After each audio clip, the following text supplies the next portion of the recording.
again, and this is cctv.com English Classroom. And today we're going to learn some alphabetical chart and new words. Assalamu alaikum dostlar, ben Dilmurat Muallim, biz yana yüz görüştük. Aldın saat derslerimizde biz İngiliz tilideki 48 tavuşunu ait inç görüngen. Bugün biz hem de naiti nurgun yeni sözlüklerini şu İngiliz tilideki 26 harf tüm teşkil tapkan ilpe cedvel tertibi boyunca naiti kızıkarlılık, besimsiz ve kuşal öğrenimiz. Yani bugün usulümüz kadar buldu degende karsanlar buldu. Yaşlartılan İngiliz tilideki tunca harf. A'ninki çoğun ve küçük yazılışı var. Yani A sol taraf, on tarafkisi çoğun yazılışı, sol tarafkisi küçük yazılışı. Derhalla bunu mağdursak, muşu A degen harfni öz çeki ağan, A bilen başlangan bir tane İngiliz tilideki söz çıkıdı. Bu sözninki nemi ekanligi tegide muşu resim arqılı çıkıp durdu. Bu naiti qiziqarli, besimsiz ve ko'ngilli bugun usulü. Alaylik. Birinchisi apple. Apple yani olma.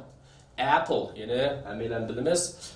Yeydiga olmadimi ko'ra hozir ko'pchilik olma telefonini bak yaxshi bilish mumkin. Apple degani shu olma shirkatininki, olma telefonininki ismi shu. Apple. Harigiz Apple emas, Apple. Nas taraf baqsaq bo'ldi. Biz yana mandursak, yana bu A ni o'z ichiga olgan o'tirda, ya'ni bu A o'tirda, bu sharif o'tirdi bo'lgan yana bir so'z chiqadi. Cat. Cat. Mushuk degan gap. C-A-T, cat. Okay, üçüncü harf. R-A-T, rat. Bunun da A o'tirdi, ha? Rat. R-A-T, rat. Nimetde chashqan. Ba'zida muallim men mouse deb o'rgangan, tizgini yilqi mouse yoki bo'lmasa chashqarak. Kompyuterning mouse deymiz. Buni chashqan deydi-ku deydi. Rat deganmi chashqan, mouse deganmi chashqan. Shikli chashqanni ko'rsatib deb o'rgansiz bo'ldi. Okay, yana bor. A-N-T, ant. Ant. Qarab bakın resimga bu nima ekan? Bu yani çömül. Ant. Okay.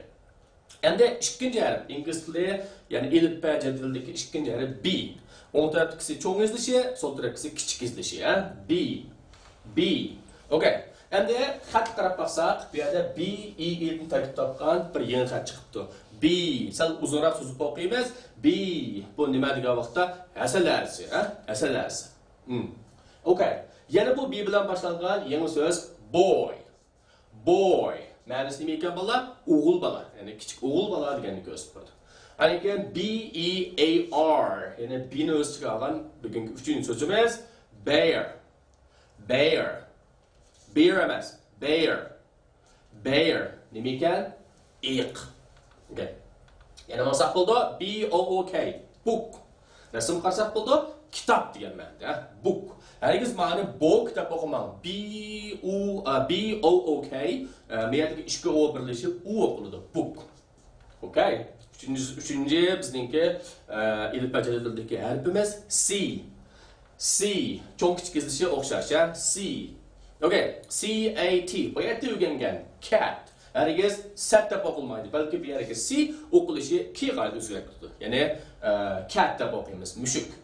Okay, C-O-W. Buni bu sow deb o'qishga bo'lmaydi. Cow. Cow. Meyadagi O harfini ow o'qiymiz. Cow. Nima ekan? Kala. Cow. Ana keyin meyadagi C-O-M ni endi computer deb o'qishga bo'lmaydi. Computer. Computer. Computer. Computer. Hammalar bilimiz deyishning o'rni yo'q, computer. Okay, D. To'rtinchi harf D. Bu endi nima? D-O-G. Uch harf birlashsa dog. Ya'ni dog emas. Dog. degan so'zga aylandi. Dog. Men so'zlagan vaqtda agishib o'qimasangiz bo'ldi. Dog. It. Okay. D-U-C-K. Ma'ni endi duck deb o'qishga bo'lmaydi. Duck. Duck. Duck. Ördek, ördek. Okay? D-O-O-R. Door. Meyadamda ishga o bilishib u bo'lmaydi, balki o door. Ishik. Door. Ande E harfi keldik. E cho'ng yazilishi, kichik yazilishi ishga turibdi. O'xshamaydi. Buni o'rganishingiz kerak. E. Okay. Masalan, bu E harfi bor bo'lgan so'z qarindosh degan so'z, Pencil. Pencil. Bu yerga E o'qiladi. Pencil. pencil. Yana bak. E-G-G. Egg. Çok olmaydı. Egg. Tuxum. Egg. Yana bak. Elephant. Dikkat qilgan nokta. İngiliz tilida P bilan H odatda normal avlasida F o'qiladi. Elephant. Yana qarab tursanlar bo'ldi, uzun xartumisi bor. Pil. Elephant. Okay. Yana maqayla yangi harflar davomli chiqmoqda. Biz F harfiga keldik, F harfi. F-O-X. Fox. Nima ekan? Tulka. Intayin ilgaram chiroyli qolgan hayvon, Aniken fish. Nima ekan bolalar?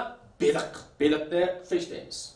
Ani keldik, ya'ni F bilan boshlangan bir so'z bor. Bu xatni o'qigan vaqtda talabbizi yozishiga sal farqli holda o'xshamagan o'qildi. Ma'ni five deyishga bo'lmaydi. Five. 1 2 3 4 5. Ya'ni 5 degan gapni five deymiz. Endi keldik F-O-U-R. Four. Tut. Bunundimi F bor. Okay, F-A-C-E. Face. Adamning yuzi, chiroyi deganni face deymiz.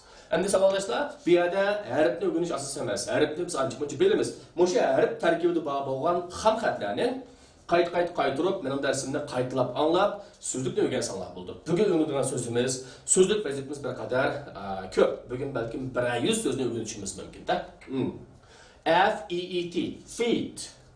Feet. Adamning putlari. Putlar degan ma'noda. Bir put emasa, cho'qim birdan jiq put. Feet. Okay. O'tib ketdik. Endi keldik biz yangi bir harfga. G. Ma'ni G o'qishga bo'lmaydi. J o'qishga bo'lmaydi. G. Tarkibida bu J bo'lgan so'zlar, endi o'qilgan vaqtda o'qilishi o'zgarib ketadi. Ma'ni endi girl deb o'qishga bo'lmaydi, balki girl. Qizchaq degan ma'noda. Qiz bola, qizchaq degan ma'noda. Go. Menish, berish. Okay. Green. Ma'ni green deb o'qishga bo'lmaydi. Green deb o'qishga bo'lmaydi. G'dan boshlaymiz. Bilan ma'limiz, so'zimiz, andikin anni qo'shimiz. Green. Qanday rang? Yeshil rang degan ma'noda. Unda asmaqsaq bo'ldi. Yana bu G bo'lgan so'zdan birisi grape. Üzüm. Yemişdə. Anikin H keldik. Ma'ni endi biz degan xalqarалық o'qil ishi, ya'ni transkripsiyadagi deb turbasanlar bo'lmaydi. O ketdi. Bu degan xalqarалық o'qil ish. Ma'ni endi ingliz tilidagi elifba harf. Ma'ni o'qigan vaqtda H cho'ng kichik izishi bizga berildi. Unda vasodoshlar, bizningki bu san programmamiz mushat tugidi. Men Dilmurat Ma'lim, biz Kilar Tilmiqsanda davomli yuz ko'rishimiz va sizlarga texmi amaliy mazmunni uzattiramiz. Okay. The class is over. I am Dilmurat and I hope we'll see you soon. Okay, goodbye.